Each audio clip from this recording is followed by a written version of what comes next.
আমি টাইলসের দোকানে চাকরি করি। মালিকরা আমাদেরকে দিয়ে অনেক সময় কিছু প্রতারণামূলক কাজ করিয়ে নেন। যেমন বি গ্রেডের টাইলসকে এ গ্রেড বলে বিক্রি করা।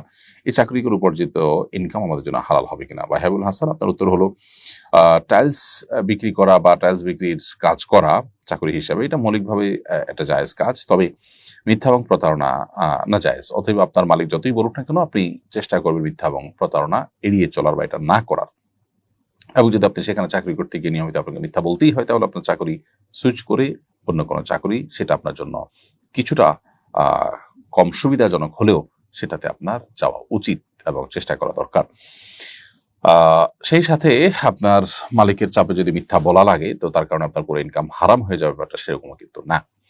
তারপরও মিথ্যা জঘন্য অপরাধ, সেটি আপনার চাকরির সুবাদে বা চাকরির প্রয়োজনেও আপনি করতে পারেন না। অতএব আপনি এটা অ্যাভয়েড করবেন অথবা বিকল্প চাকরির পথে যাওয়ার চেষ্টা করবেন।